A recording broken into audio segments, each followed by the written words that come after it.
저는 오늘 출애굽기 13장 17절로 22절의 말씀을 본문으로 해서 때로 우회의 도로로 돌아가게 하실 때 이와 같은 제목으로 오늘 나누겠습니다. 따라 하시겠습니다. 때로 우회의 도로로 돌아가게 하실 때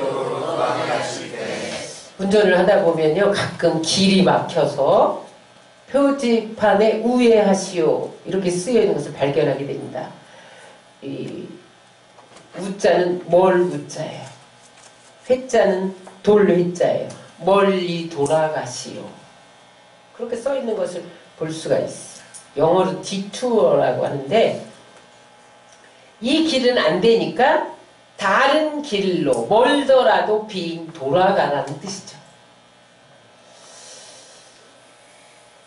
그런데 그때 우리가 이건 시간 낭비야. 아니, 지금 바쁜데 어떻게 돌아가. 그렇게 우회 표지판을 무시하고 가면 산사태로 길이 끊겨서 낭패를 당할 수도 있고 아니면 강행하다 가면 위험해서 죽음에 이를 수도 있습니다. 우회로 돌아가라는 표지판을 세워놓을 때는 무언가 그곳에 문제가 생긴 거예요. 사고가 생겼거나 도로 공사를 하고 있거나 안전에 문제가 있거나 그래서 돌아가라고 하는 거예요. 우리 인생에도 하나님께서 우회 표지판을 내걸 때가 있습니다. 우리 신앙생활에도 이 길이 분명 시간 낭비 같고 내 뜻대로 못 가서 짜증이 나지만 하나님께서 우회에 돌리시는 경우가 있습니다. 때로는 천천히 가게 하실 때도 있고 때로는 기다리게 하실 때도 있고 때로는 돌아가시게 할 때도 있고 그렇습니다. 여러분 인생은 빠르다고 좋은 게 아니에요. 빠르다고 다 효율적인 게 아니에요. 하나님이 돌아가라고 할 때는 거기에 하나님의 깊은 뜻이 있습니다. 하나님이 기다리라고 할 때는 하나님의 깊은 뜻이 있습니다. 오늘 본문 말씀에는 이스라엘 백성들이 430년 동안 애굽에서 탈출을 했는데 바로 직진으로 가나안 땅에 들어가고 싶었죠. 그런데 하나님께서 우회의 표지판을 내걸었습니다. 돌아가라. 그래서 그들은 지름길로 가면 며칠 안 걸려서 들어갈 수 있는 가나안 땅을 40년 동안 방황하게 됩니다. 길눈이 어두워서 길을 못 찾아서 헤맨 것이 아니라 하나님께서 40년을 돌리셨습니다. 하나님도 너무하시지 430년 동안이나 노예 생활을 했는데 출애굽 애굽을 탈출한다고 해서 너무 기뻤는데 가까운 길로 인도하시고 빨리 들어가게 하시면 얼마나 좋겠어요. 그런데 돌아가게 하신 뜻은 무엇일까요? 본문 말씀에 보면 두 갈래의 길이 있습니다. 오늘 17절 18절에 가나안으로 가는 길이 두 갈래가 있어요. 하나는 블레셋 사람의 땅 그 길, 또 하나는 홍해 광야 길. 그렇게 두 갈래 길이 나온다. 첫 번째 17절에 보니까 블레셋 사람의 땅의 길은 가까울지라도 이렇게 기록하고 있어요. 지름길입니다. 가나안 땅에서 애굽에서 가나안 땅으로 가는 두 길이 있었는데 한 길은 이스라엘 백성들이 애굽의 고센 땅에서 살았잖아요.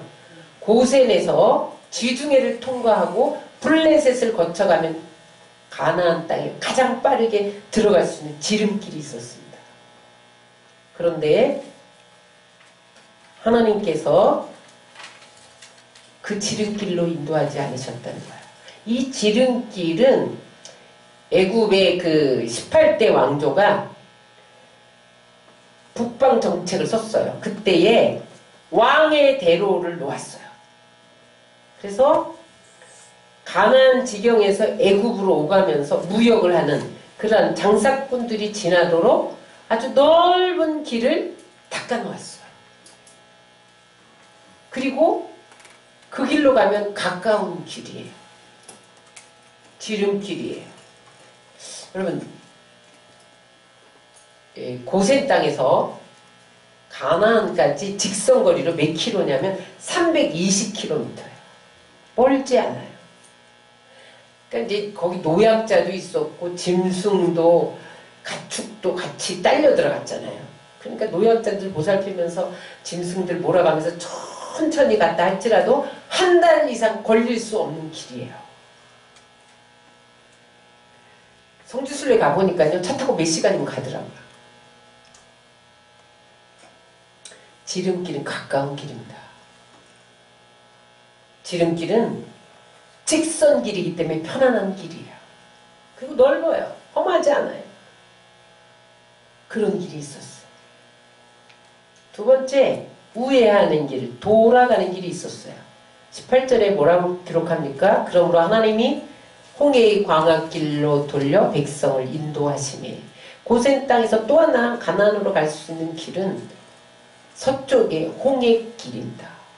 신의 광야를 통과해서 가나안으로 가는 길인데 멀고 험한 길이에요. 이 세상 길, 멀고 험한 길, 그런 찬양도 있잖아요. 하나님이 가나안 땅까지 직선거리를 320km밖에 안 되는데 그 길을 제껴놓고 멀리 가는 홍해를 통과해서, 신의 광야를 통과해서 빙빙 돌아가게 하셨다는 거예요. 과학자들이 성경은 거짓이다, 그것을 증명하기 위해서 이 우회시킨 길을 따져봤어요. 그런데 하루 평균 22m만 가도 시간당 1m도 못 간 셈이라는 거야. 이게 어떻게 있을 수가 있냐. 그들이 밤에는 텐트를 치고 낮에는 걷어서 하루에 22m씩 가는 것은 거북이 걸음이랍니다. 거북이가 걸어가도 하루에 22m는 간대요. 22m가 뭐 얼마예요? 조금밖에 안 되잖아요. 응? 그리고 달팽이가 가도 간대요. 그러니까 이건 성경은 허구다, 그렇게 증명해 내려고 연구를 했어요. 하다못해 장정만 60만, 그러면 어린아이와 여자까지 200만 내지 250만 정도인데 한 줄로만 쭉 세워도 수십 킬로미터 되겠다. 과학자들이 그렇게 증명해냈다는 거야. 과학적으로 사실이에요. 달팽이 걸음으로, 거북이 걸음으로 가도 한 달 안에 다 갈 수 있는 거리라는 거야. 말도 안 된다는 거야. 상식적으로, 과학적으로 이거는 40년 동안 걸었다는 것은, 방황했다는 것은 말도 안 된다는 거야. 40년 만에 고센에서 가나안 땅에 갔다는 것은 말도 안 된다는 거죠. 그런데 하나님이 돌리신 거예요. 길 모르는데요, 계속 하나님이 돌리시는 거예요. 이것을 따라하세요. 윤영방황이라는 현상이 있어요. 무슨 말이냐면 눈을 안대로 가려요. 안 보이게. 그리고 앞으로 똑바로 가. 그러면 똑바로 못 가는 거예요. 똑바로 못 가는데 1m 정도는 어느 정도 똑바로 간대요. 그 다음부터는 원을 그리면서 제자리 맴돌기 하는 게 뭐예요? 윤영방황이라는 그 뭐라고 그러죠? 현상이에요. 현상. 사람은요, 눈을 가리고 1m만 가면 돌게 돼 있대요. 실제로 오래전에 중앙아프리카에서 그 히말라야 산을 등반하는 등반가가 길을 잃어버리고 13일 만에 돌아온 적이 있었어요. 그런데 그가 13일 동안 과일 뿌리, 뭐 과일 풀뿌리 그런 거 먹으면서 12시간씩 걸었다는 거야. 그럼 12시간씩 13일을 걸으면 얼마나 많이 걸은 거예요. 근데 너무 놀란 것은 그가 길 잃어버린 장소와 그를 발견한 장소가 6km밖에 안 된다는 거예요. 그 사람은 하루에 12시간씩 풀뿌리 캐먹으면서 계속 전진했다고 생각하는데 불과 13일 동안 간 거리가 자기 잃어버린 장소에서 6km였다는 거예요. 계속 도는 거예요. 도는 거예요.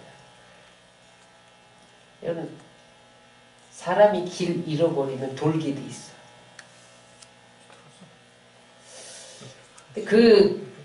따져보니까 12일 동안 12시간씩 걸었다. 그러면 250km는 걸어야 되는 거야. 그러니까 6km도 안 되는 데서 250km를 돈 거죠. 세상에도 이런 현상이 있다는 거야. 근데 여러분, 하나님이 상식적으로 과학적으로 증명이 안 되지만 하나님이 계획하시고 마음 먹으시면 얼마든지 돌릴 수 있다는 거야. 하나님이 여러분 우리를 돌리기로 마음 먹으면 얼마든지 돌릴 수 있는 거예요. 그런데 거기에 이유가 있어요. 하나님이 돌리시는 이유가 있어요. 우회시키는 하나님의 이유가 있습니다. 왜 하나님은 일부러 40년 동안이나 빙빙 돌면서 헤매게 만들었냐. 하나님의 계획이 있었다는 거예요. 첫 번째 징계입니다. 민수기 14장 34절을 다 같이 읽겠습니다. 시작. 너희는 그 땅을 정탐한 날수인 40일에 하루를 1년으로 쳐서 그 40년간 너희의 죄악을 담당할지니 너희는 그제서야 내가 싫어하면 어떻게 되는지 알리라 하셨다 하라. 이스라엘 백성들이 가나안 땅을 들어가기 위해서는 탐지를 해야 돼요. 그래서 모세가 가데스 바나에서 12지파에 한 명씩 뽑아서 12정탐꾼을 파송합니다. 정탐꾼으로 미리 가나안 땅 좀 보고 와라. 그렇게 파송을 해요. 40일 동안 탐지를 했어요.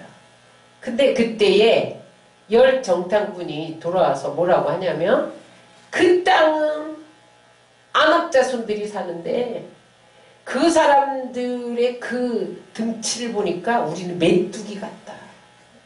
저 땅에 들어가면 우리는 다 죽는다. 거민을 삼키는 땅이다. 그러면서 못 들어간다. 못 들어간다. 그렇게 보고를 해요. 그런데 여호수아와 갈렙이 물론 아낙 자손들이 살고 있지만 우리의 힘으로는 못 들어간다. 그러나 하나님이 함께 하시면 저들은 우리의 밥이다. 그렇게 보고를 해요. 그런데 여러분 이 군중 심리가요 다수를 따르게 돼 있어요. 10명이 부정적인 보고를 하면서 못 들어간다. 못 들어간다. 그랬더니 그 상황을 전혀 모르지만 다수의 원칙을 따라서 백성들이 그 말을 듣고 밤새도록 통곡하며 하나님을 원망하고 모세를 원망하며 우리가 애굽에 죽을 데가 없어서 매장지가 없어서 여기 광야로 끌고 와서 우리를 이 광야에다가 매장지 삼아서 죽이려고 끌고 왔느냐. 돌아가자. 다시 애굽으로 돌아가자. 불평하고 원망했다는 거예요. 하나님께서 들으셨어요. 그러면서 하나님 뭐라고 말씀하세요? 내게 들린 대로 행하리라. 너희들이 이 애굽에 매장지가 없어서 이 땅에 묻으려고 우리를 끌어냈느냐? 그래? 내가 이 땅에 너희를 묻겠노라. 내 귀에 들린 대로 행하리라. 진노하셨다는 거예요. 하나님을 원망하고 모세를 원망할 때 진노하셔서 죽게 하냐? 애굽으로 돌아가겠다. 그런 배은 망덕한 백성들의 목소리를 들으시고 진노하셨다는 거예요. 그러면서 그때에 14장 34절에 너희가 40일 탐지하고 왔는데 1년씩 하루를 1년씩 계산해서 40년 동안 이 땅에서 돌리리라. 그 다음에 35절에 보면요. 너희들을 다 이 땅에 묻으리라는 말씀도 나와요. 그래서 그 말씀대로 40년 동안 광야에서 돌립니다. 그리고 출애굽 세대, 그러니까 출애굽에서 나온 세대는 불뱀에 물려서 그 땅에서 다 죽어서 그 땅을 매장지로 삼아요. 네 귀에 들린 대로 말이죠. 그럼 우리가 원망하고 불평한 소리를 하나님이 다 들으십니다. 그래서 돌려. 그 땅에서 태어난, 출애굽해서 40년 동안 태어난 사람만 가나안 땅에 들어가게 하고, 출애굽 2세대라고 그래요. 1세대들은 그 땅에 다 묻어버립니다.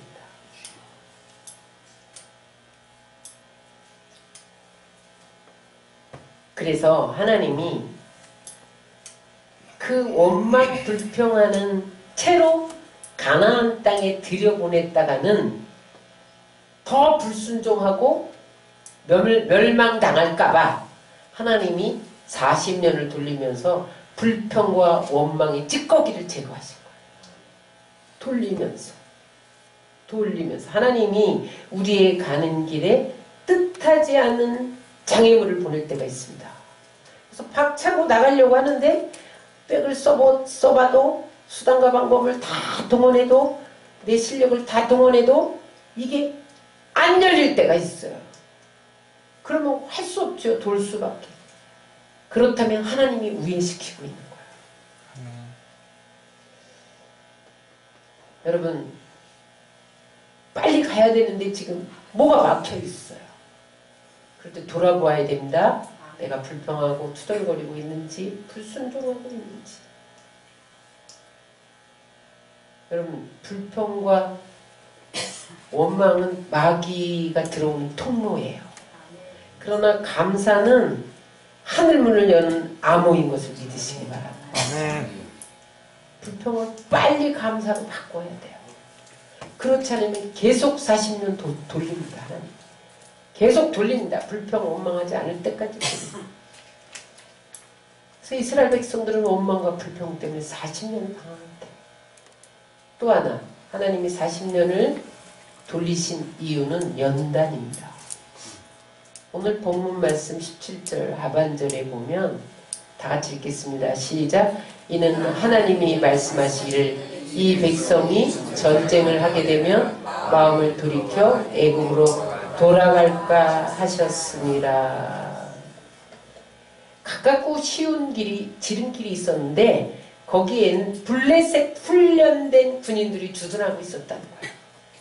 그럼 그때에 블레셋은 철기 문화가 벌써 발달을 했어요.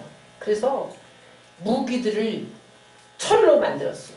블레셋 군인들이요, 철 병기로 무장하고 있는데 이스라엘 백성들은요, 조직도 정비도 하나도 되지 않고 군사력도 없어요. 그러니까 그쪽 블레셋 쪽으로 가다가는 그 사람만 보고 기겁을 해서 도망가게 생겼잖아요. 그런데 저들이 통과 못해 맞고 서서 전쟁이라도 일으키면 저들이 낙심해서 애굽으로 돌아갈까봐 하나님이 그 길로 가지 않으셨다는 거예요. 우회시켰다는 거예요. 지름길은 시간을 필요로 하지 않습니다. 저들이 그 블레셋 무장 군인들을 보면 즐겁을 하고 애굽으로 돌아간다는 것은 저들이 준비되어 있지 않다는 거예요. 성숙해 있지 않다는 거예요. 그래서 성숙할 시간이 필요한데 빨리 들여보내면 고난을 극복할 성숙되지 못한 인격 때문에 더 불평하고 원망하고 불순종하고 그리고 더 하나님의 진노를 살 수 있다는 거죠. 그래서 하나님께서는 성숙할 시간들을 저들에게 주시기 위해서 먼 길로 돌아가게 한 것은 여러분 배려입니다. 여러분 광야길에서 나타나는 모든 장애물은 나를 훈련하는 도구예요. 환난과 고난과 그런 것들은 나를 성숙시키는 하나님의 도구예요. 거기서 원망하고 불평하고 그러지 말고 하나님 앞에 엎드려서 여러분 하나님 어떻게 해야 합니까를 묻고 하나님 내가 더 성숙하기를 원합니다. 방법을 가르쳐 주세요. 그렇게 엎어져야 돼요. 아멘. 가나안의 복은 아무나 갖는 게 아니에요. 환난과 시련을 통과해서 단련되고 성숙해진 믿음의 소유자가 받는 것입니다. 아멘. 여러분 보세요. 결과를 40년 동안 돌려서 연단해서 가나안 땅에 들어갔는데도 그들이 가나안 땅에 들어가서 불순종하잖아요. 바알을 섬기고 아세를 섬기고 양다리 걸치게 하고 하나님도 섬기고 바알도 섬기고 한 발은 세상에 한 발은 하나님. 그러면서 내가 조금만 유익이 되면 바알에게 가서 빌고 하나님은 뒷전에 밀어놓고 이렇게 불순종하잖아요. 그런데 40년을 안 돌렸으면 지름길로 가겠으면 얼마나 더 불순종했겠어요. 아주 망했겠죠. 그러니까 하나님이 40년 동안 기다리게 하면서 돌리면서 저들을 성숙시켰던 거예요.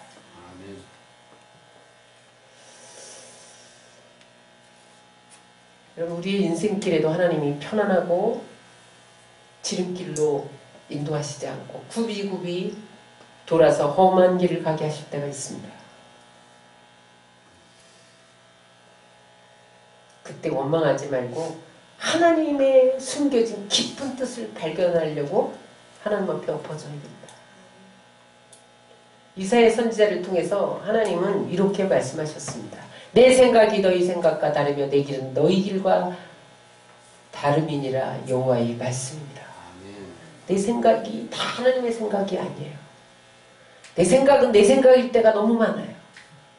내 탐욕적인 생각, 내 정욕적인 생각, 내 이생의 자랑적인 생각. 그런데 하나님이 보시기엔 그게 아닌 거예요. 이 지름길을 허락했다가는 탐욕적이고 정욕적이고 육신적인 길로 가게 생긴 거죠.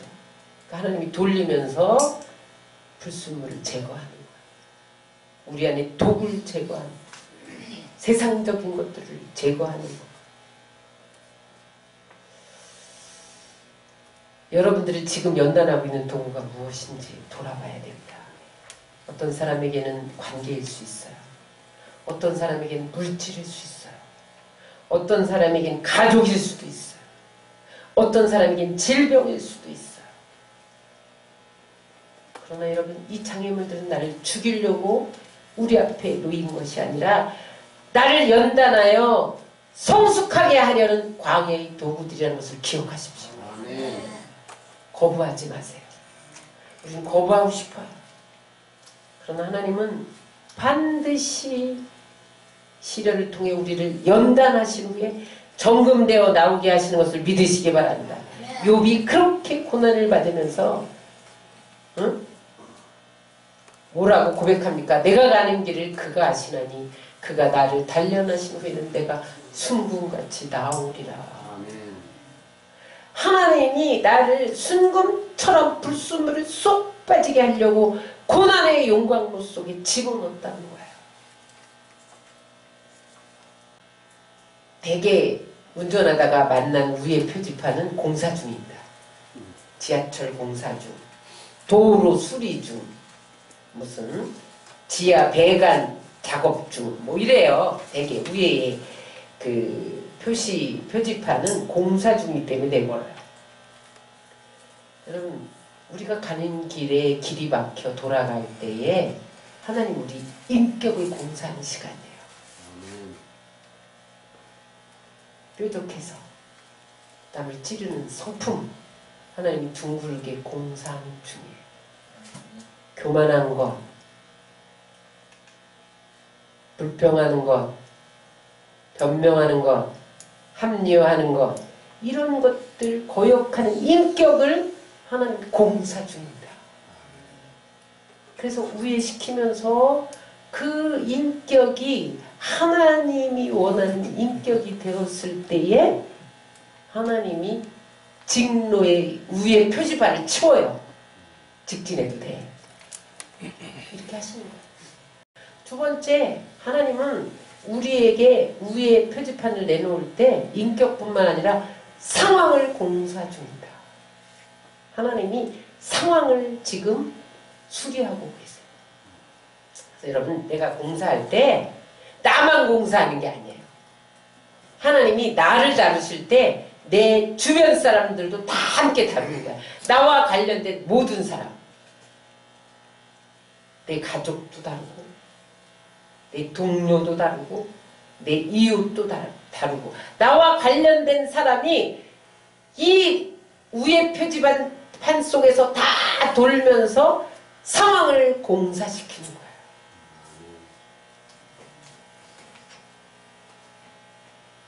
하나님이요, 나를 우회시켜 놓고 우리가 예상치 못한 곳에서, 여러 곳에서 절묘한 공사를 만들어요.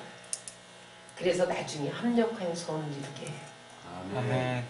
요셉을 보세요. 요셉이 아버지 총애를 받아서 채색 옷을 입었어요. 도련님이에요. 채색 옷은 왕자에게나 공주에게나 입히는 옷인데, 그 12 형제 중에서 딱 뽑아갖고 요셉만 채색 옷을 입혀서 도련님이었어요. 근데 어느 날 노예로 전락하잖아요. 노예, 그것도 괜찮아. 어느 날 죄수로 전락하잖아. 그러니까 여러분, 요셉이 생각할 때 요셉은 점점 나빠지고 있었어요. 상황이. 도련님에서 노예로, 노예에서 죄수로. 그런데 하나님께서 그의 인격을 공사하실 뿐만 아니라 상황을 공사하고 계셨어요. 그래서 하나님께서 요셉을 국무총리 되게 하셔서 인류를 구원하려는 이 계획을 향해 가시는데, 이 인격 갖고는 안 되는 거예요.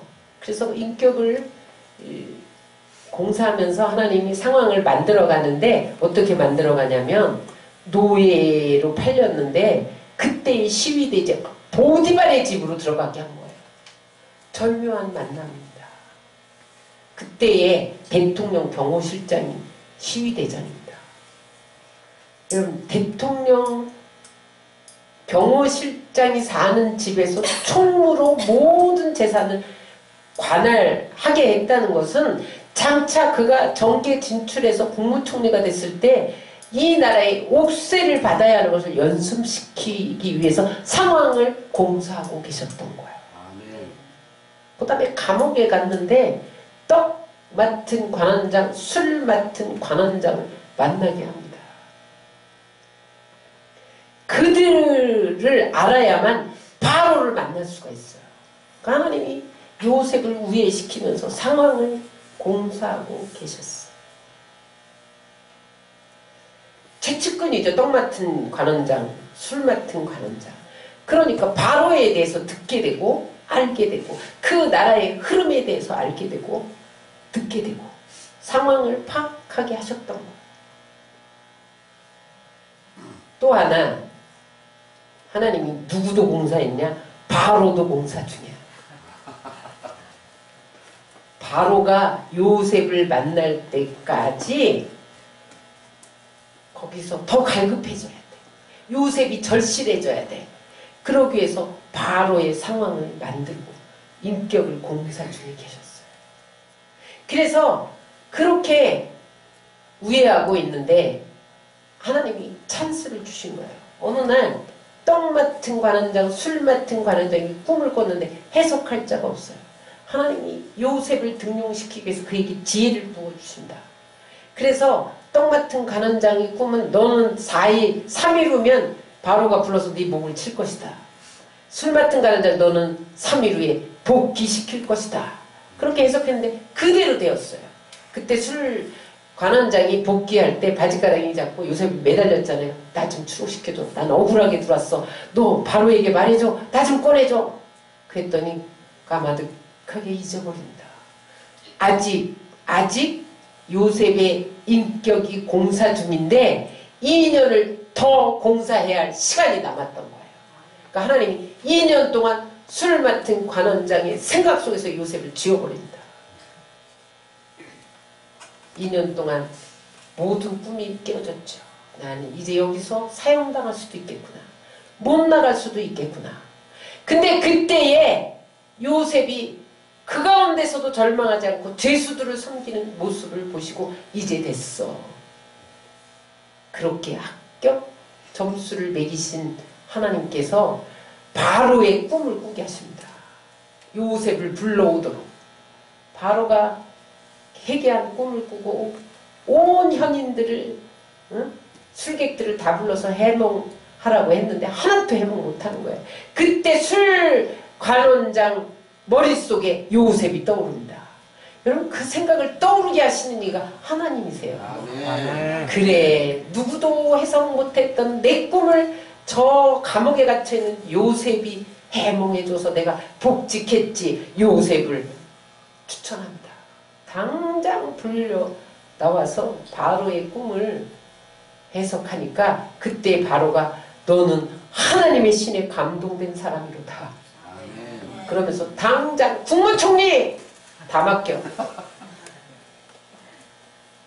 하나님이 우리의 인격공사, 상황공사가 끝나면 쉽게 풀어준다. 아멘.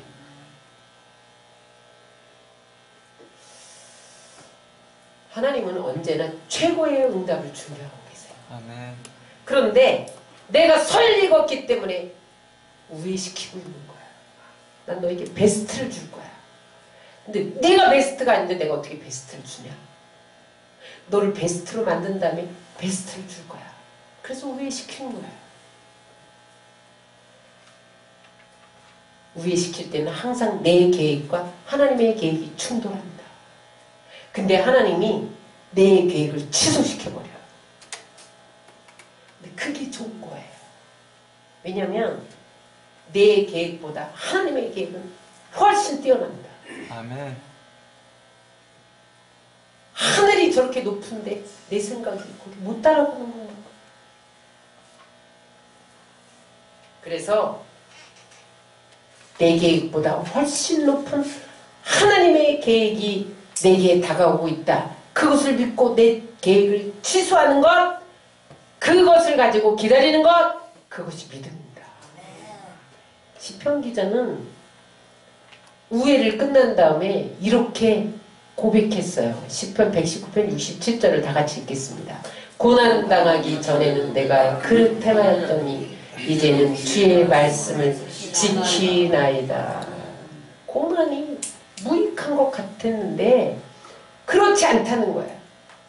영적으로 우리의 믿음을 점검되어 나오게 하는 도구가 되었다는 거예요. 그래서 야고보서 기자는 야고보서 1장 12절에 시험을 참는 자는 복이 있나니 이는 시련을 견뎌낸 자가 주께서 자기를 사랑하는 자에게 약속하신 생명의 멸류관을 얻을 것이기 때문이라. 이렇게 고백하고 있어요. 그러므로 여러분 우리에게 다가오는 우회시키는 길, 시험, 고난, 장애물 이런 것들은 다 나를 성숙시키고 축복하기 위한 하나님의 도구인 것을 믿으시기 바랍니다. 그때 하나님을 우회시킬 때 그러므로 여러분들은 시간 허송하지 말아야 돼요. 엎어져서 기도하며 하나님의 뜻을 구해야 돼요. 아멘. 자기를 쳐서 복종시켜야 돼요. 하나님이 지금 내 인격의 모난 부분을 갈고 계신데, 뾰족한 것을 갈고 계신데 거기에 내가 내 스스로를 쳐서 복종시켜야 된다. 하나님이 마음껏 자유자재로 나를 다시 빚을 수 있도록 나를 맡기고 나를 쳐서 복종시켜야 돼요. 언제가 될지 몰라요. 우회판이 치워질 날이. 그러나 인내해야 됩니다. 아멘. 말씀대로 산 훈련을 해야 됩니다. 신명기 8장 3절에 보면 모세가 광야 40년 뱅뱅 도른 날을 기억하면서 마지막 설교를 해요. 그때에 이렇게 말씀합니다. 신명기 8장 3절 시작. 너를 맞추시며 너를 줄이게 하시며 또 너로 알지 못하며 내 조상들도 알지 못하던 만나를 내게 먹이신 것은 사람이 떡으로만 사는 것이 아니요 여호와의 입에서 나오는 모든 말씀으로 사는 줄을 내가 알게 하려 하심이니라. 왜 우회시키느냐? 말씀대로 살아가는 훈련을 시킨다는 거야. 지금까지는 내 멋대로 살았다는 거예요.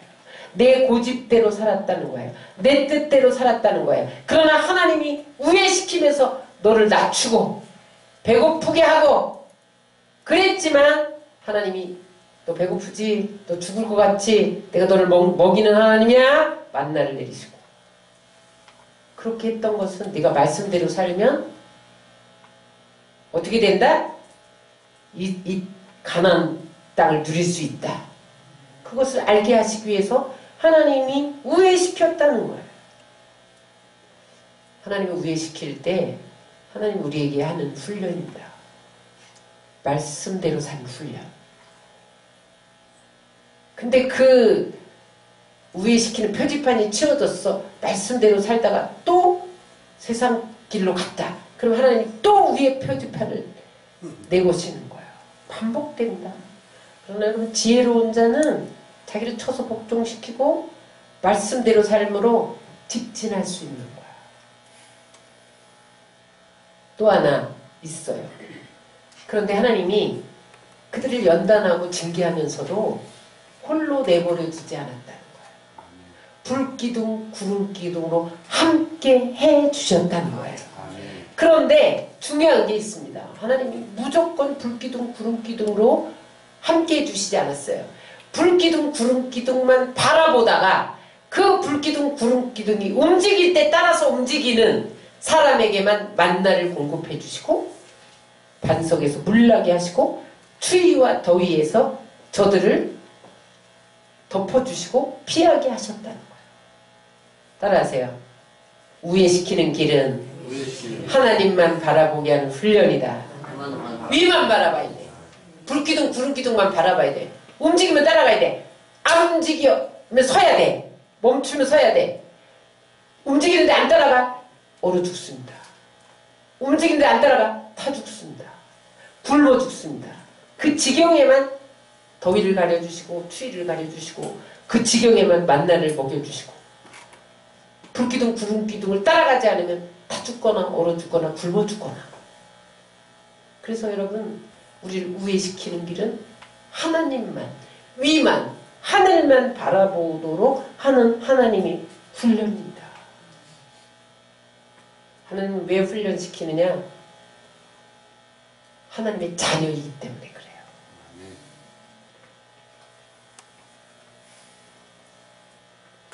내 자식이 이렇다 그런 것을 보이기 위해서 죄 지으면 안 되고 게으르면 안 되고 공부해야 되고 그렇게 훈련시키잖아요. 아비가 자기 자식을 훈련시키지 남의 집 아저씨가 남의 자식을 훈련시킬 수 없어요. 하나님의 자녀는 하나님의 백성답게 살아야 하기 때문에 하나님의 모습이 드러나지 않으면 훈련시키는 거예요. 여러분 지금 여러분들의 가는 길이 빨리 가고 싶은데 돌아가고 있는 듯 합니까? 뭔가 장애물이 자꾸 나타나요. 내 뜻대로 안 돼요. 하나님 우회시키는 거예요. 순종 훈련하시기 바랍니다. 엎어져서 말씀대로 사는 훈련하셔야 돼요. 인내 훈련하셔야 돼요. 하나님만 바라보는 훈련해야 돼요. 훈련에 합격해야 하나님이 길을 열어주시는 거예요. 아멘. 지름길로 가면 훈련받을 시간이 없잖아. 시간 주신 걸 감사해. 그래서 여러분 하나님이 나를 우회시킬 때 복잡하게 생각하지 마세요. 그냥 하나님만 믿고 견뎌내면 돼요. 그렇게 견뎌낼 때 하나님이 왜 이렇게 천천히 가시나. 그런데 하나님이 때가 되면 질풍과 같이 움직이시는 거예요. 하나님은요 보이는 데만 일하시는 게 아니에요. 우리가 볼 수 있는 데서만 일하시는 게 아니에요. 보이지 않는 우리의 등 뒤에서 일하세요. 하나님이 보이지 않게 일하실 때가 더 많습니다. 아멘. 우리 눈에 안 보이죠. 그래서 하나님이 안 계신가? 아유, 하나님 왜 이렇게 느리신가? 그런데 여러분, 하나님은 때가 되면 질풍과 같이 일을 하십니다. 우리가 지금 돌아가고 있을 때 하나님은 하나님의 공사를 우리의 무대 뒤에서 진행하고 있는 거예요. 때로는 힘든 길, 외로운 길, 실패의 길을 가게 될지라도 하나님이 때로는 오래 기다리시게 할지라도 더 하나님 닮은 자녀, 더 하나님 쓰시기에 편한 그런 성품, 그런 하나님의 자녀로 만들기 위한 가정인 것을 믿으시기 바랍니다. 아멘. 새벽이 오기 전에 어둠이 그 절정입니다. 이제 길이 없구나. 그렇게 힘들 때가 열리는 순간입니다.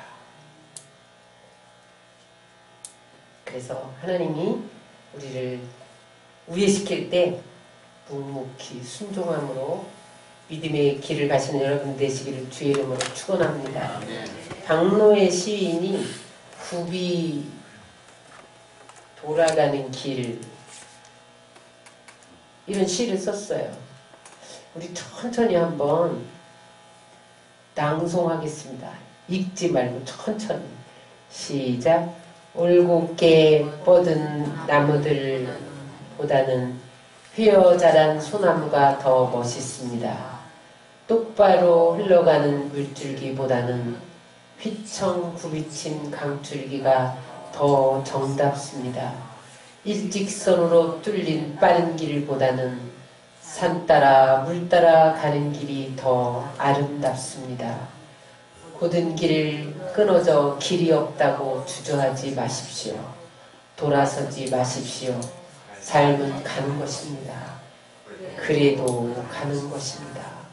우리가 살아있다는 건 아직도 가야 할 길이 있다는 것.